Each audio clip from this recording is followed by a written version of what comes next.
मैं पूछना चाहता हूँ राहुल गांधी का, देखिए बांग्लादेश के ऊपर ट्वीट, उसमें कहीं हिंदू वर्ड नहीं है। मैं डंके के चोट पर कहती हूँ कि राहुल गांधी ने हमास पर या पैलेस्टीन पर जो आप कह रहे हैं ऐसा कोई ट्वीट नहीं किया है। Cutting of their food, water, electricity supply are crime against humanity. The cycle of violence between Israel and Palestine must come to an end. बताइए इसमें मुस्लिम सब कहाँ है? आपने कहा था कि आप एक भी राहुल गांधी का ट्वीट दिखा। देश की 80-85% आबादी SC, ST, OBC कम्युनिटी से आती है, उनका रिप्रेजेंटेशन नहीं है। सुनिए, अब सुनिए, आपको फोन देखना पड़ रहा है आज। फोन नहीं, अब सुनिए, लपेट लिया आज आपको, आज आपकी कलाई खोल दिया मैंने। मध्य प्रदेश में शांत रहिए, सुनिए, तमाम जगह सरकार है, छत्तीसगढ़ क्यों भाई? ये क्यों डिस्टर्ब करने लगी? इंदिरा गांधी बतौर प्राइम मिनिस्टर 15 अगस्त 1983 को बोल रही हैं कि जो लोग जात पात की बात कर रहे हैं वो देश को पीछे करना चाहते हैं। वे बिल के द्वारा शपथ लेकर यूनियन जैक के झंडे के नीचे क्वीन की निष्ठा की शपथ लेकर भारत का संविधान नहीं था। बोलो, ये अंग्रेजों से लड़ाई लड़ रहे थे।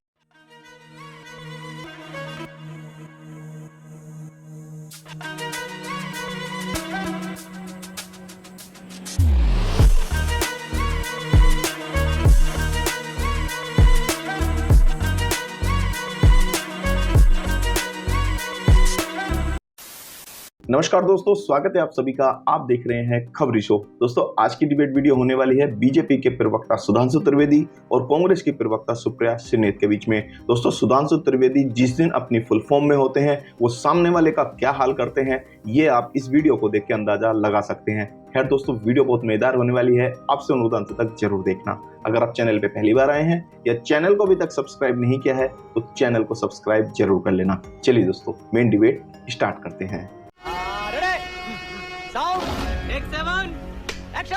नेशनल कॉन्फ्रेंस ने साफ साफ मैनिफेस्टो में कहा है कि 370 की वापसी। अब आप उनके साथ अलायंस में हैं। अब ये बताइए कि आपका भी स्टैंड वही है? ये माना जाए कि कांग्रेस चाहती है 370 की वापसी हो? कांग्रेस पार्टी एक स्वतंत्र पॉलिटिकल पार्टी है। कांग्रेस पार्टी का CWC हमारी हाईएस्ट डिसीजन मेकिंग बॉडी है। और जिस वक्तव्य का आपने यहां पर उल्लेख किया कि जल्द से जल्द चुनाव हो, पूर्ण राज्य का दर्जा दोबारा दिया जाए, बिल्कुल हमारा स्टैंड वो है। 370 की वापसी नहीं चाहती कांग्रेस? बिल्कुल नहीं, हमारा स्टैंड पूर्ण राज्य का दर्जा और निष्पक्ष फेयर इलेक्शन है जम्मू। तो फिर आप उस पार्टी के साथ अलायंस में जो 370 वापस चाहती है? ऐसे बहुत सारे अलायंस होते हैं जो देश काल परिस्थिति को देखकर किए जाते हैं और देश काल परिस्थिति को देखकर इतने विभाजनकारी और इतने नफरती लोगों को देश काल परिस्थिति को देखकर बीजेपी भी पीडीपी के साथ कर लेती है। बात समझाने की इसलिए दूर रखना जरूरी है ऐसे लोगों को। देश काल परिस्थिति ऐसी है कि चुने हुए मुख्यमंत्री कहते हैं बटने और कटने की बात करते हैं। जब आज फर्रुखाबाद में 2 लड़कियों की लाश आम के पेड़ से लटकी हुई मिलती है तो एक शब्द नहीं बोला जाता है। आप रेप पर राजनीति करेंगे, उत्तर प्रदेश में कुछ नहीं बोलेंगे। आप बटने और कटने की बात करते हैं। आपसे क्या उम्मीद की जा सकती है, ये मैं जानना चाहती हूं बीजेपी से। सिंपल सी चीज पूछना चाहती हूं, क्या हमारा देश, भारत के लोकतंत्र पे मुझे बहुत विश्वास, उसका आप अपमान करते हैं ये कहकर यहां पे लोग कट जाएंगे? बिल्कुल नहीं कटेंगे। यहां पर अगर वो परिस्थिति कभी बन नहीं सकती है क्योंकि इस देश के लोग, लोकतांत्रिक लोग, वो परिस्थिति नहीं बनने देंगे। उन्होंने कहा कि भारत में कोई कट नहीं सकता। ये कश्मीर में क्या हुआ था? कहा गया था ना, 5 लाख हिंदुओं से कहा गया छोड़ के चले जाओ और अपनी बेटियां छोड़ के चले जाओ। गिरजा टिक्कू के साथ सामूहिक बलात्कार करके आरे से काट दिया गया था। तो ये तो हकीकत है। ये बताइए, उन्होंने बांग्लादेश का उल्लेख किया, केवल 80 साल पहले जो सोशल कॉन्फ़िगरेशन पश्चिम बंगाल में था वही पूर्वी बंगाल में था। तो 75% SC, ST, OBC थे ना, वो तो आज के बांग्लादेश और पाकिस्तान में भी थे। कहां चले गए? कट गए या कन्वर्ट हो गए? यही तो हुआ ना। कट गए से क्या मतलब है? हाँ, बता दो, कट गए मतलब काट दिए गए या कन्वर्ट हो गए। 2 ही ऑप्शन है। अदरवाइज उनकी संख्या जो 32% थी, अगर आज 7% पे आ गई तो वो 25% जमीन खा गया। और 20% अपना है, 80 में टुकड़े करना है। 20% को हमास और फिलिस्तीन तक जोड़ के रखना है। कांग्रेस वर्किंग कमेटी का फिलिस्तीन पे प्रस्ताव है।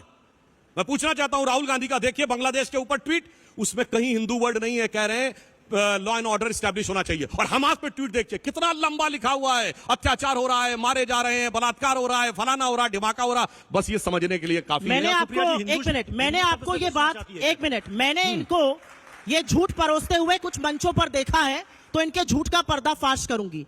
या तो राहुल गांधी का ये ट्वीट दिखा दीजिए जिसका आप झूठा उल्लेख करते हैं, नहीं तो राजनीति छोड़ दीजिए। अच्छा, क्योंकि मैं डंके के चोट पर कहती हूं कि राहुल गांधी ने हमास पर या पैलेस्टीन पर जो आप कह रहे हैं ऐसा कोई ट्वीट नहीं किया है। आप बार बार ये झूठ बोलना बंद कर दीजिए। मैंने कहा था ट्वीट की बात को मैं बता देता हूं। अभी मजा आएगा ना भिड़ो। राहुल गांधी जी का ट्वीट देखिए, congratulation to professor Mohammad Yunus on being स्worn in as the head of the Bangladesh interim government. A swift restoration of peace and normalcy is need of the hour. अब आइए साहब गाजा के ऊपर उनका ट्वीट देखिए, the killing of thousands of innocent civilians including the children in the Gaza and collective punishment of the millions of the people by cutting off their food, water, electricity supply are crime against humanity. The cycle of violence between Israel and Palestine must come to an end. बताइए इसमें मुस्लिम शब्द कहाँ है? Hypocrisy की भी सीमा होती है। ढूंढिए इसमें मुस्लिम शब्द। आपने क्या कहा था? आपने बोला था, आप झूठ बोल रहे थे, आप पकड़ लिए गए। अपनी ही ट्वीट में पकड़ लिए गए, अपनी ही बताई हुई ट्वीट में पकड़ लिए गए। राहुल गांधी ने क्या कहा? वहां पर रेस्टोरेशन ऑफ पीस होना चाहिए। इन्होंने क्या कहा था? आप एंकर हैं, आपने सुना था इन्होंने क्या सुप्रिया जी, आपने कहा था कि आप एक भी राहुल गांधी का ट्वीट दिखाइए। मुस्लिम की बात करिए। अरे इतना ही नहीं मैंने है। बोला मुस्लिम की बात करिए। कांग्रेस वर्किंग कमेटी का फिलिस्तीन पर प्रस्ताव है कि इनकी झूठ बोलने की ऐसी आदत पड़ गई है। एक मिनट रुक जाइए। अरे भाई आप झूठ बोलने की ऐसी मैंने आदत पड़ शांति गई से बैठा। है। यूएनजीए पे प्रधानमंत्री जाते हैं, प्रधानमंत्री कहते हैं मैंने बाइडेन से डिस्टर्ब करने लगी। मैंने नहीं डिस्टर्ब किया। अब मैं पूरी बात कर अरे झूठ की थोड़ी कलई तो खोल अरे दीजिए। कांग्रेस वर्किंग कमेटी का प्रस्ताव है, सोनिया गांधी के अखबार में आर्टिकल है, प्रियंका गांधी का ट्वीट है, जय फिलिस्तीन करने वालों के साथ खड़े हुए हैं और उसके बाद कह रहे हैं कि हाथ कंगन को आरसी का, पढ़े लिखे को फारसी का। हमारा अपना मानना है, बिहार में एक सर्वे हुआ, सर्वे में कुछ फैक्ट्स आए, उस फैक्ट्स को देश ने देखा। इस देश की 80-85% आबादी SC, ST, OBC कम्युनिटी से आती है। उनका रिप्रेजेंटेशन नहीं है इस देश के इकोनॉमिक स्फीयर में, इस देश के आर्थिक व्यवस्था में, CEO बनने में, मीडिया में, तमाम जगहों पर उनका रिप्रेजेंटेशन नहीं है, आधिकारिक तौर पर भी नहीं। मिस इंडिया में भी नहीं है। आपके कर्नाटक मिस इंडिया में भी नहीं है और इसको हंसने की बात नहीं है। मैं आपको बताती हूँ, एक मिनट, अब आप सुनिए मेरी बात। यह हंसी का वक्तव्य नहीं है। आपको यह लगा फुस से आपने हंसा, यह हंसी का नहीं। क्यों? क्या सिर्फ ठाकुर, ब्राह्मण या अपर कास्ट औरतें ही सुंदर हैं? क्या इस देश की दलित, क्या इस देश की, एक मिनट, क्या इस देश की आदिवासी, क्या इस देश की पिछड़ी लड़कियां सुंदर नहीं है? भला की खूबसूरत है, लेकिन उनको अपॉर्चुनिटी नहीं मिलती है। बात ये कह रहे थे राहुल गांधी, सेक्सिस्ट बीजेपी ने बात उठाई मिस इंडिया की। तो दिक्कत की बात क्या है कि बीजेपी का जो मत है वो साफ नहीं हो पाया। अरे आप फोन पर चले गए, आपको याद ही नहीं है। अरे भाई पता नहीं क्या आपको लेकर आए आज। अब सुनिए आपको फोन देखना पड़ रहा है आज। फोन नहीं, अब सुनिए। लपेट लिया आज आपको, आज आपकी कलाई खोली है मैंने अच्छी। बार-बार आपको फोन देखना पड़ रहा है। रुकिए। अरे आप क्या फोन वोन देख रहे हैं? माने इस महान देश के महान नागरिक अपनी तय को माने। किन बातों ने हमको पीछे रखा? कौन से रोड़े हमारे रास्ते में आए कि हम तेजी से आगे नहीं बढ़ सके? कुछ ऐसे लोग हैं, कुछ ऐसे तबके हैं। सुधांशु जी, यूपी में सरकार है, मध्य प्रदेश में शांत रहिए, सुनिए। तमाम जगह सरकार है, छत्तीसगढ़ में कराइए ना जातिगत सर्वे। वहां पर सर्वे का नाम सुन के साफ सुन जाएगा। क्यों भाई? ये क्यों डिस्टर्ब करने लगी? इंदिरा गांधी बतौर प्राइम मिनिस्टर 15 अगस्त 1983 को बोल रही हैं कि जो लोग जात पात की बात कर रहे हैं वो देश को पीछे करना चाहते हैं। ये जातिगत जनगणना रुकवाई किसने? नेहरू ने, क्योंकि अंग्रेजों के हमारे तक होती थी। और शुरू किसने करवाई थी? अभी बताऊं। Herbert Risley, British census commissioner, 1901 में 2378 जातियां। लच्छेदार झूठ नहीं, एक फैक्ट बोल रहा हूं। रुकवाई नेहरू ने।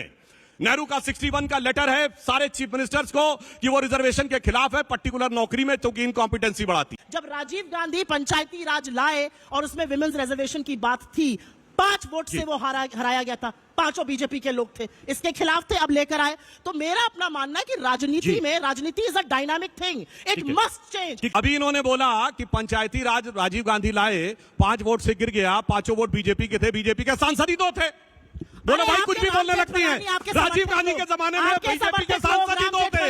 राजीव गांधी कहते थे हम पकड़ लिया गया। झूठ छोड़िए, आप बोलने लगती है। आज सुनिए, अब बताता हूं। 2011 में जनगणना हुई, इनकी सेंसस कराइए। भारत सरकार में 140 सेक्रेटरीज थे। कितने थे बताइए? SC, ST, SC 0, ST 2। किसकी सरकार थी? अभी हमारे कैबिनेट, आप बोल रही थी, मैं एकदम शांत रहा, आपने अपने टर्न पे बोलिए। अभी भारत सरकार के कैबिनेट सेक्रेटरी बने हैं, बता रहा हूं, उसका भी जवाब दे रहा हूं। देखिए, भारत सरकार का सेक्रेटरी यूपीएससी में सेलेक्ट होकर प्रमोशन के द्वारा एक स्टेज के बाद 26-27 साल के बाद पहुंचता है। ये कांग्रेस का अध्यक्ष पद नहीं कि पैदा होते ही सीधे अध्यक्ष बन गए, वो एक प्रक्रिया के थ्रू होता है। आज भारत के जो कैबिनेट सेक्रेटरी हैं वो 1987 बैच के हैं। 87 में आपकी पार्टी नहीं, आपके पिताजी की सरकार थी। बताइए कितने SC, ST, OBC थे? अरे उन्हीं में से तो बनेंगे आके। साल से झुनझुना बजा रहे हैं, अभी भी इन्होंने कहा कि वक्त बदल जाता है। देखिए, वक्त ऐसा बदलता है कि आदमी अपने पुरखों की बात की भी ऐसी तैसी करने को तैयार हो जाता है। इन्होंने स्वतंत्रता आंदोलन में कहा नेहरू प्रधानमंत्री बने 2 सितंबर 1946 को कैबिनेट प्लान में वेवेल के द्वारा शपथ लेकर यूनियन जैक के झंडे के नीचे क्वीन की निष्ठा की शपथ लेकर भारत का संविधान नहीं था। बोलो, ये अंग्रेजों से लड़ाई लड़ रहे थे। मुझे अपने घर जाना है। सुप्रिया जी बोलिए, 1946 में। सुधांशु जी, यहाँ पर बैठा हुआ 4 साल का बच्चा भी जानता है कि अंग्रेजों से लड़ाई किसने लड़ी, शहादत किसने दी, तिरंगे में एक कांग्रेस का नेता जो गोली से मारा गया हो, एक कांग्रेस का नेता जो फांसी हुआ हो, आजादी की लड़ाई नहीं लड़ी, एक कांग्रेस का नेता को काला पानी मिला, समाप्त हो रही है, सारा उनको मिल गया।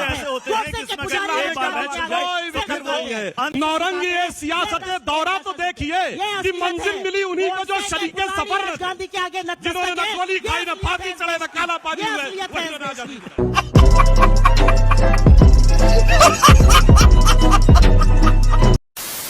तो दोस्तों, अगर आपने वीडियो अंत तक देखी है तो उम्मीद करता हूं आपको वीडियो पसंद आई होगी।